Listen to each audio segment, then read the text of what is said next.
It all started with something so trivial that I could hardly believe it led to everything falling apart. I was in the living room folding laundry when Ethan called from the hallway, "Sophia, can you help me with this?" I turned to see him standing by the stairs, struggling with his belt. His khaki shorts hung loosely around his hips, and the leather strap of his belt was tangled awkwardly. "Can you fix this?" "It's stuck or something," he asked, walking over to me. "Sure," I said, setting the towels aside. I moved closer, trying to untangle the strap from the buckle. "Still stuck?" I asked, concentrating. Make sure to subscribe to my channel so I can continue bringing you more fascinating true stories like this one. And don't forget to watch this video till the end and like the video because this story is going to be incredibly interesting. Please hit the like button to show your support. "Yeah, sorry," he replied, holding his breath as I worked. When I finally managed to pull the buckle free, his shorts fell down to his ankles. Time seemed to freeze. I instinctively glanced down, seeing more than I wanted to, before quickly looking away. Ethan stood frozen, his hands awkwardly hovering, his face bright red. Sorry," he muttered hastily, pulling his shorts back up. I stepped back, embarrassed. "It's fine, it happens." "Yeah, thanks for the help," he stammered. He quickly rushed upstairs, leaving me alone, my heart pounding. It had been an accident, a brief awkward moment, but something shifted between us after that. The air felt charged, and I couldn't shake the feeling that things had changed. Neither of us ever spoke of it, but from that day on, our relationship was never the same. My marriage to Michael wasn't what you call a fairy tale. It wasn't bad either, just a quiet, comfortable routine that had slowly lost its warmth. We'd married when I was 44 and he was 50, both of us having come out of failed first marriages. Michael was a creature of habit, with regular golf games, fishing trips, and work dinners that kept him busy.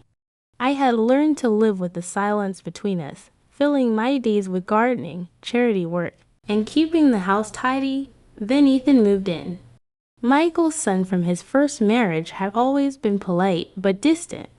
I'd only seen him occasionally during the early years of my marriage, during obligatory holiday visits when he was still in college. He'd always been shy, awkward in that typical way young men are with new stepmothers. But now, 6 years later, the man who showed up at our doorstep wasn't the same reserved teenager I remembered. Ethan had just graduated and was struggling to find his way in the world. His fine arts degree, which Michael didn't think much of, hadn't led to success, and Michael offered him a place to stay while he figured things out. I didn't have much of a say, but I didn't mind. The house was big enough, and I welcomed some company during the long hours Michael spent working or out with friends. What I didn't expect was how Ethan's presence would change the dynamics in the house. Ethan had a charm about him, the kind that made people gravitate toward him. His dry sense of humor and infectious smile filled the empty spaces in the house in a way Michael never did. It started with small moments. One morning, I was trimming the hedges when Ethan appeared with a cup of coffee. Barefoot and still half asleep, he leaned against the door, watching me work with a lazy grin. "You're up early," I remarked. He shrugged and sipped his coffee. "Couldn't sleep. Besides, someone has to admire all the work you're putting in out here." I laughed and shook my head. "Don't let Michael hear you say that. He thinks this garden just takes care of itself." "Michael doesn't notice much," Ethan replied casually, but with a hint of pointedness. The comment caught me off guard, but I didn't press him on it. Over the next few weeks, our conversations grew longer and our interactions became more natural. Ethan would hang around the kitchen while I cooked, telling me stories about his college days or asking advice about job applications. One afternoon, I found him sprawled on the couch in the living room, sketching in his notebook. "Mind if I take a look?" I asked, nodding to the pad. He hesitated before handing it over. The pages were filled with intricate pencil sketches, portraits, landscapes, and abstract designs that seemed to come alive. "These are amazing," I said, genuinely impressed. Thanks, he said quietly. I just do it to pass the time. You should show these to someone. I suggested a gallery, and our director. You have real talent. Ethan smiled faintly, meeting my eyes. You're the first person who said that. The weight of his words hung between us, and for the first time, I felt a stirring inside, something I couldn't quite identify. By then came the belt incident, and things began to unravel for days. The air between us was thick with tension that neither of us knew how to address. I tried avoiding being alone with him, but the house was too quiet and too small for that. We kept running into each other. One evening, I was washing dishes when Ethan came into the kitchen, his hair damp from a shower. Sophia, he said softly. I turned, turning back to the sink. Let's just forget about it. I don't think I can, he admitted, his voice almost a whisper. I froze. His words were heavy, and I felt my chest tighten. I turned to face him, struggling with emotions I didn't know how to handle. Ethan, we can't. I began, but I couldn't finish. He stepped closer, his gaze unwavering. I know, but I don't want you to think it didn't mean anything to me. The intensity in his voice left me speechless, and for a moment, neither of us moved. Then Michael's voice called from the front door. Breaking the moment, I'll be right there, I said quickly, turning away from Ethan. But even as I walked away, I knew that something had changed. The following days were filled with avoidance and stolen glances. Michael remained oblivious, watching TV or going out with friends, leaving Ethan and me to navigate this minefield we'd created. One afternoon, as I folded laundry, Ethan appeared in the doorway. Can we talk? He asked, his voice tentative. I hesitated before nodding, closed the door. He stepped inside, shutting it behind him. I don't know how to act around you anymore, he said, his voice raw. Ethan, we have to let this go, I said, trembling. It was just a moment. But it wasn't just a moment, he said, stepping closer. Not for me. I understood then. It wasn't just a moment for me either. That night, Ethan kissed me. It wasn't planned, but it happened. Later, as I pulled back, I told him, this can't happen again. He nodded, but his eyes said he didn't believe it, and neither did I. The days following the kiss were a whirlwind of stolen moments and quiet desperation. Ethan and I tried to act like nothing had changed, but the tension between us was undeniable. Every glance, every accidental touch felt charged, heavy with what we weren't saying. Michael remained oblivious, his attention divided between work, his friends, and his endless hobbies. But no matter how distracted he was, I couldn't shake the feeling that we were playing with fire. The second time it happened, it was in the garden. I had spent the morning tending to the roses, the warm sun beating down on my back, when Ethan appeared behind me. You're always out here, he said, his voice cutting through the stillness. It's peaceful, I replied, not turning around. He stepped closer, casting a shadow over me. I think you like avoiding me. My breath caught, but I forced myself to stay calm. I don't know what you mean, don't you? He asked softly. But with insistence, I turned to face him, and this time, there was no hesitation, no moment to stop myself. He kissed me again, and this time, I kissed him back. What began as fleeting moments of longing spiraled into something neither of us could control. At first, we were careful, finding quiet corners of the house where we wouldn't be disturbed. But as time passed, we became bolder, unable to resist the pull between us. One evening, while Michael was out for a client dinner, Ethan and I found ourselves in the library. I pretended to organize the shelves, my hands shaking as he stood behind me. You're shaking, he murmured, his breath warm against my neck. I'm fine, I said, though my voice betrayed me. He placed his hands on my shoulders and turned me to face him. You don't have to be afraid. I'm not afraid of you, I said. I whispered, my voice breaking. I'm afraid of what we're doing. He cupped my face in his hands, his gaze steady. Then stop thinking about it. Just be with me, I wanted to argue. I wanted to tell him we couldn't keep doing this, but the words wouldn't come. Instead, I allowed him to pull me into his arms, and for the first time in years, I felt alive. The secrecy of our relationship only heightened the intensity. Every stolen moment felt like an act of rebellion against the dull life I had settled into, a reminder that there was still passion buried beneath the routine of my marriage. But with the excitement came the fear. One afternoon, as Ethan and I sat on the couch in the living room, Michael came home earlier than expected. "Sophia," he called out from the hallway. I jumped up, my heart racing, as Ethan quickly moved to the opposite side of the room. "In here," I called. Trying to keep my voice steady, Michael walked in, glancing between us. "Didn't realize you'd have company," he said, his tone casual, though his eyes lingered on Ethan, "just catching up." Ethan said smoothly, his posture relaxed. Michael nodded, but the look he gave me as he walked away sent a chill down my spine. As careful as we were, it became harder to hide. Michael began asking questions, subtle at first, but gradually more pointed. "You and Ethan seem to be getting along well," he remarked one evening as we sat at the dinner table. "He's been a big help around the house," I replied, forcing a smile. Michael nodded, his expression unreadable. "I'm glad to see that. It's good to know someone's keeping you company while I'm busy."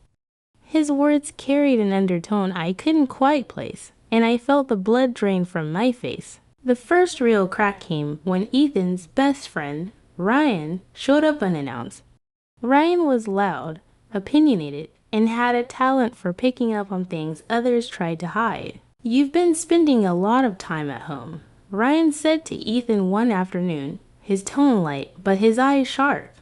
"Just helping out," Ethan replied casually. "Must be nice," Ryan said, his gaze flicking to me. "Having someone to keep you company." The comment sent a chill through me, and I quickly excused myself, leaving the two of them alone. Later, Ethan found me in the kitchen, his expression tense. "Ryan knows something," he said quietly. "I'm guessing," I replied. Though my voice wavered, Ethan shook his head. "He's not stupid. Michael's going to figure it out." As the weeks went on, the tension in the house became unbearable. Michael's suspicions, Ryan's comments, the weight of our secret felt like a storm waiting to break. But even as the risk grew, so did my feelings for Ethan, and no matter how dangerous it became, I couldn't bring myself to let him go. Keeping a secret is like holding your breath underwater. You can only do it for so long before the pressure starts to crush you. Ethan and I were good at hiding, but the cracks in our facade were becoming more and more evident. Michael wasn't blind, and neither was Ryan. Then there was Claire, Michael's colleague, who managed to turn her casual visits into something more intrusive. Claire arrived one Saturday afternoon, uninvited but perfectly at ease. She had visited the house a few times before, always under the pretense of dropping something off for Michael. This time she came with a bottle of wine and an overly bright smile. "I thought I'd stop by," she said as she walked into the kitchen where I was chopping vegetables. "I'm fine," I replied. Forcing a smile, Claire placed the bottle on the counter and leaned against the island, her eyes scanning the room like she was cataloging every detail. "This place is gorgeous. You've done such a good job making it feel like a home." "Thank you," I said, my voice tight. Her gaze lingered on the back door where Ethan had walked out only moments before. "Michael's lucky to have you. And Ethan, of course. He's such a big help around here, isn't he?" My heart skipped a beat, but I kept my expression neutral. "He's been great. It's nice having him around." Clara's lips curved into a smile that didn't reach her eyes. "I bet it is." As the weeks went on, Claire's presence in the house became more frequent. She found excuses to stop by, always pretending it was for work. But I could tell her true aim was to gather information. Whether it was about Michael or Ethan, I couldn't say you know. She said one afternoon as we sat in the living room, "Michael doesn't talk much about his personal life, but I get the sense that things haven't been perfect between you two." I stiffened, my hands gripping the teacup in my lap. Every marriage has its challenges, I said, trying to remain calm. Claire's smile was too sweet to be genuine, of course, but I'm sure it helps having Ethan around. He seems attentive. The implication was clear, and I felt panic rising in my chest.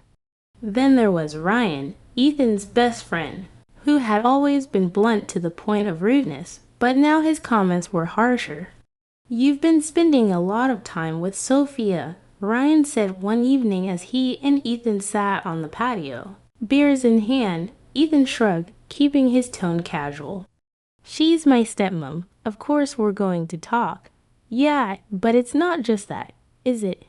Ryan pressed, his eyes piercing. Ethan's grip on his bottle tightened. What are you trying to say?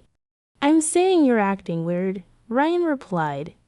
And I think it's not just because of the job stuff. There's something else going on, and I think it involves her. Ethan stood abruptly, his chair scraping against the stone. You don't know what you're talking about. Ryan's eyes narrowed. Don't I? The tension in the house grew unbearable. Every interaction with Michael felt like walking a tightrope. Every visit from Claire felt like a test I was destined to fail. Ethan too was becoming bolder, his frustration with our secrecy growing. One evening as we sat in the library, he turned to me, his expression hard. I can't keep doing this, he said. Ethan, we have to be careful, I replied, my voice trembling. Careful isn't enough, he shot back. Ryan's suspicious, Claire sniffing around, and Michael's not as clueless as you think. I looked away, tears pricking at my eyes. What are you suggesting? That we stop? Ethan moved closer, his voice softening. You know I can't do that. But we need to figure out what we're going to do because this isn't sustainable. The breaking point came during a dinner party Michael insisted on hosting. Claire was there, of course, along with a few of Michael's colleagues. Ryan showed up too. His invitation courtesy of Ethan, the evening started out innocently enough, polite conversation, laughter, the clinking of wine glasses, but as the night wore on, the atmosphere shifted. So, Sophia, Claire said, her voice cutting through the chatter. How do you keep yourself occupied with Michael gone so often? I froze. Her question dripped with implication. The usual things, I replied, trying to stay calm. Gardening, reading, helping Ethan with a few projects. Claire's smile sharpened. You must be very close then. Across the table, Ryan raised an eyebrow, his gaze flicking to Ethan. Yeah, Ethan's been spending a lot of time here lately. I guess it makes sense. Sophia is pretty easy to talk to. The table fell silent. Michael looked between us, his expression unreadable. Claire sipped her wine, eyes gleaming with satisfaction. Ethan stood abruptly. Excuse me, he muttered, leaving the room. I think I'll check on him, I said quickly. Standing up, I found Ethan pacing in the garden under the soft glow of the patio lights. This was a mistake, he said as I approached. What? I asked, my heart racing. All of it, he replied, his voice tight. Letting Ryan come here, pretending everything's fine. It's not, Sophia, it's fallen apart. I reached for him, brushing his arm. We'll figure it out, I said. He looked at me, desperation in his eyes. How? Because I'm running out of ways to hold this together. Before I could respond, we froze at the sound of footsteps on the gravel. Michael stood at the garden's edge, his figure silhouetted in the soft light. What's going on out here? He asked, his voice low and dangerous. The final confrontation was about to begin, and everything we had hidden for so long was about to be exposed. Michael stood at the edge of the garden, his posture tense, his expression cold as he watched us. The silence stretched for what felt like an eternity. Ethan and I stood frozen, unsure of how to proceed. The weight of his gaze was suffocating. What's going on out here? Michael repeated, his voice low and dangerous. I opened my mouth, but no words came out. Ethan and I exchanged a brief look, and I could see the fear in his eyes. We were just talking, I said, forcing a smile, trying to keep my voice steady. Nothing's wrong. Michael's eyes flicked between us, his expression unreadable. Funny how the two of you seem to have so much to talk about, he said, his voice sharp, the words dripping with suspicion. Ethan straightened up, his jaw clenched. Is there a problem, Michael? Michael took a step forward, his lips curling into a cold smile. I don't know, should there be? The air between us felt like it was thickening, the tension rising with each passing second. I could feel my heartbeat pounding in my chest. Michael was no longer just guessing, he knew. He had finally put the pieces together. Ethan hesitated, but then he nodded and turned to leave. I'll go inside, he muttered, his voice tight. No, Michael snapped, his voice dark. You'll stay right here. Ethan stopped but didn't move. Michael turned his attention back to me, his gaze icy. Care to explain why my wife and my son are sneaking around in the garden during a dinner party? I opened my mouth, but the words wouldn't come. I was frozen, unable to speak, the weight of the moment settling heavily on my shoulders.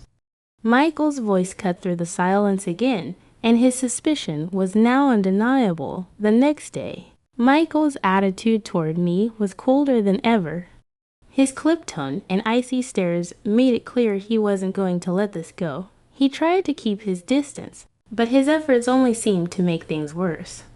Claire, of course, saw an opportunity to insert herself into the chaos. I couldn't help but notice the awkwardness last night, Claire said, sipping her coffee in the kitchen, her voice dripping with false concern. It was just a misunderstanding, I said, trying to keep my tone light and casual. Claire tilted her head, her smile overly sweet. Of course, but Sophia, you might want to be careful. Perceptions can be dangerous, especially in a situation like this. I felt my stomach drop. Her words weren't just a warning, they were a threat. I could see the satisfaction in her eyes, and it made my blood run cold. Later that evening, Michael called me into the study. His demeanor was calm, but there was an unnerving edge to his stillness. I've been thinking, Michael said as he leaned back in his chair. Maybe it's time we made some changes. I asked cautiously, my heart sinking. Ethan's been here long enough, Michael said, his tone casual. I think it's time he moved on, found his own place. I was taken aback. Michael, he's still figuring things out. He needs time. He can figure it out somewhere else, Michael interrupted, his voice firm. This isn't up for debate. The tension continued to build as Michael made it clear he was determined to have Ethan leave. The confrontation that had been looming finally reached its breaking point when I told Ethan. His reaction was explosive. He's kicking me out, Ethan said, his voice rising with disbelief. Because of what? A conversation in the garden. He's suspicious, I said, trying to calm him down. Ethan shook his head. He thinks ... He thinks something's going on, doesn't he?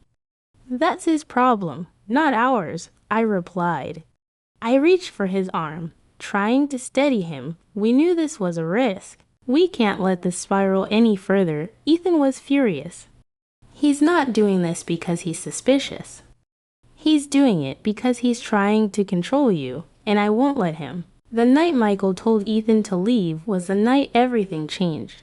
Michael's voice was cold and firm, and his ultimatum was clear. You have a week to pack your things. Michael said calmly over dinner. Ethan slammed his fork onto his plate, standing up abruptly. You don't get to decide when I leave. He snapped. This is my house, Michael replied, his voice icy. And I won't tolerate this any longer. Ethan's anger flared. Tolerate what? Me being here, or me getting closer to Sophia than you ever could? The room fell into silence. My blood ran cold as Michael's face darkened, and I felt the weight of his glare. He stood slowly, his voice now low and dangerous. Get out of this house before I make you regret it. That night, I found Ethan in his room, packing his suitcase. His anger had not subsided, and neither had mine. You can't let him win, Ethan said, his voice tight with frustration. This isn't about winning. I said softly, "This is about surviving." Ethan's eyes burned with intensity. "You don't have to stay here. You don't have to stay with him. I don't have a choice," I whispered, tears welling up in my eyes. "There's always a choice," Ethan said, stepping closer to me. "Come with me." The words hung in the air, and for a moment, I considered it, the possibility of leaving everything behind, of starting fresh somewhere far away. But the reality of what that would mean quickly crashed down on me. I shook my head. "I can't," I said, my voice cracking. Ethan's eyes softened, but he nodded. "Then I'll go," he said quietly, "but this isn't over." The next morning, Ethan was gone. Michael didn't speak to me, and I spent the day wandering the empty house, haunted by the silence. But the real shock came later that evening when I found a note slipped under my bedroom door. "You think you've won, Michael, but you don't know the truth." "I'll make sure you do, Claire." My hand shook as I read the note. Claire knew. She'd seen something, overheard something, and now she was using it to her advantage. The note felt like a ticking time bomb in my hands, and I stood frozen, the words blurring as I read them over and over. The next day, I confronted Claire. I cornered her in the kitchen, my voice low and trembling as I held out the note. "What is this?" I demanded. Claire didn't flinch. She leaned against the counter, a smirk playing at the corner of her lips. "Exactly what it says. Michael deserves to know the truth, don't you think?" "There's nothing to tell," I said quickly, though my voice faltered.